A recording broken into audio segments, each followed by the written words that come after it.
Jos tässä nyt oltais ruskaa ajamassa, niin testataan vähän, että millä tää kuulostaa. Kuuluuko vapaa rattaa ääni sinne kuinka pahasti. Nyt mennään vähän niinku myötätuuleen. Sitten on mikki irti. Mikkinä siis tämmönen euron mikki, missä on pikaa liimattuna kiinni tommonen tuulisuojahärpäke. So it's Monday and the start is getting closer. Probably leaving Oulu on Wednesday or really early on Thursday morning to catch the bus from Helsinki to Liepaja. Right now I am on my 1962 lovely Mummiska bike in the city center on my way to pick up my phone. I needed to replace the battery. It was getting really bad. Otherwise the phone is quite good. It's about 3 years old. It's only one, but the battery isn't that good anymore. So let's hope this helps. Almost 2,000 people cycled here today, and yeah, I'm hoping that the weather would be something like this. Although this is pretty much too hot already.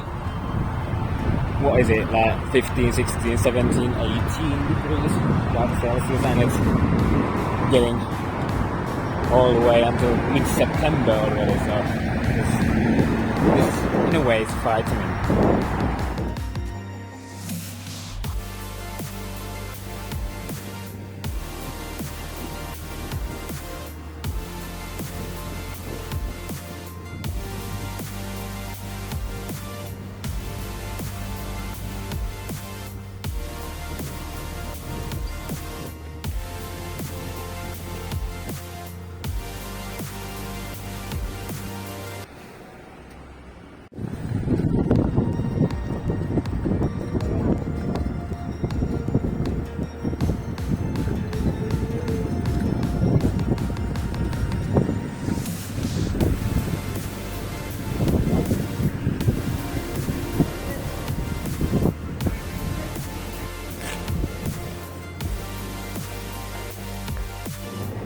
Got it back.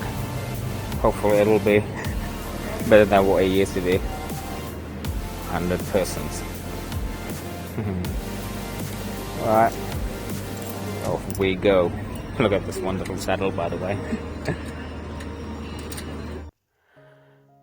En muutakaan keksinyt näin illan ratouksen, niin rupesin laittamaan vähän keskiöremppaa. Eli tuohon olisi tarkoitus laittaa ylimääräinen pulloteline kiinni, mutta tämä ruvesi kun pyörä tyhjä. Helvetin hienoa. Sitä ei saa sitten mitenkään auki täältä, niin mä nyt kokeilen, että pääsisikö sinne mitenkään täältä keskiön kautta. Ja samalla nyt voidaan vaihtaa keskiökin. No niin, tämä saattaisi toimia. Tunnen kuinka tuon ruuvin. Mä näin. Vastakappale pyörii tyhjää tuolla, mutta kun siinä on tommonen väliseinä tuossa eessä. En mä pääse sinne. Sormilla pystyy pikkusen sitä pitämään kiinni, mutta niin ei sitä pysty niin paljon, että saisi väännettyä se auki. Tarvitsisi jotkut semmoset koukkupihit, mutta mulla ei oo, kun mulla on mitään tämmösiä suoria. Puukajapihitkään ei mahu tuonne. Kyllä sen tätä kautta voisi saada, jos vaan saisi sopivat pihit. No niin, Remelin kanssa lähti lopulta auki. Sehän näyttää hyvältä. Onhan tuo paska. Hyvän näköinen.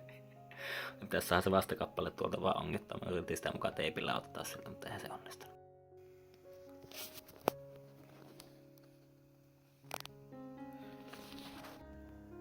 Siinä se on vieläkin.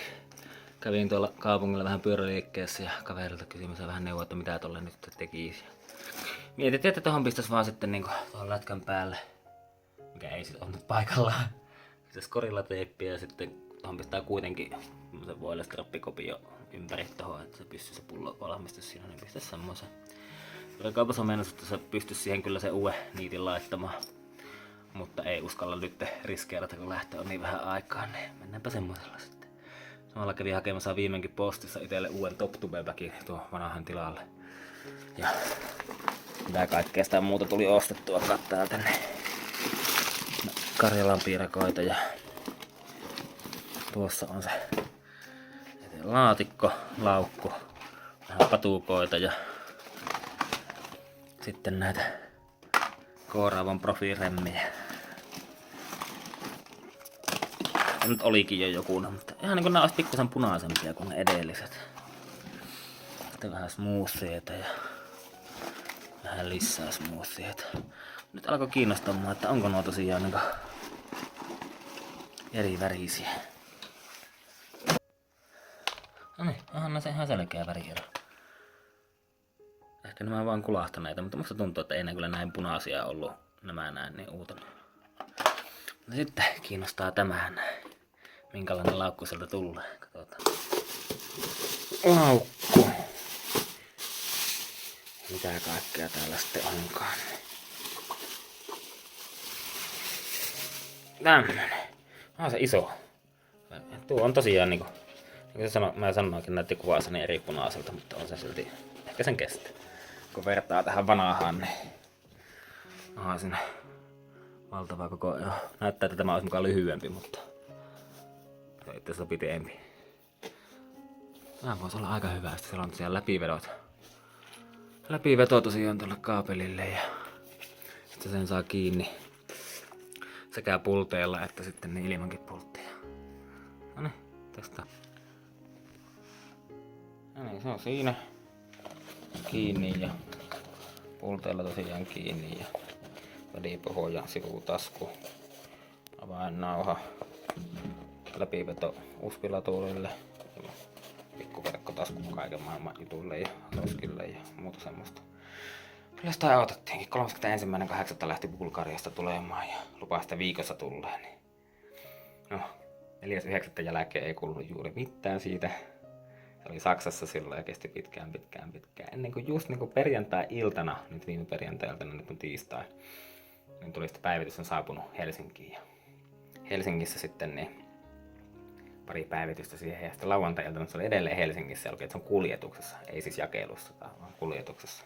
Sunnuntaina ei mitään ja maanantaina ei mitään ja alkoi vähän jo huolestuttaa taas, että mitä tapahtuu ennen kuin se tänne aamulla kello 7.41 noudattavissa.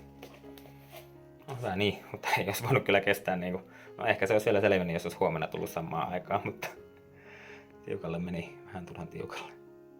No, mutta se on tässä. Sitten pitäisi vielä ratkaista tuolta nuo ongelmat. No niin, viimeinkin. Oho, olipa siinä säätö. Mutta sinne tosiaan saatiin pultti kiinni ja tuokin kiinni tuolla jätkä paikalleen. Oho, sinne tosiaan niinku, siis tämä ruuvipyöri tyhjää. Tämä näin tässä. Sieltä lähti se vastikappale irti kokonaan rungosta. Ja sillä on nyt sitten semmonen pikkunen reikälepy, missä on vastakierre, semmonen reikälepy, mikä ei mahu pyörimään tuolla. Sitä hioin siitä, että siinä ei oo mitään teräviä särmiä, niin jospa se kestäisi. Pidetään peukkuja.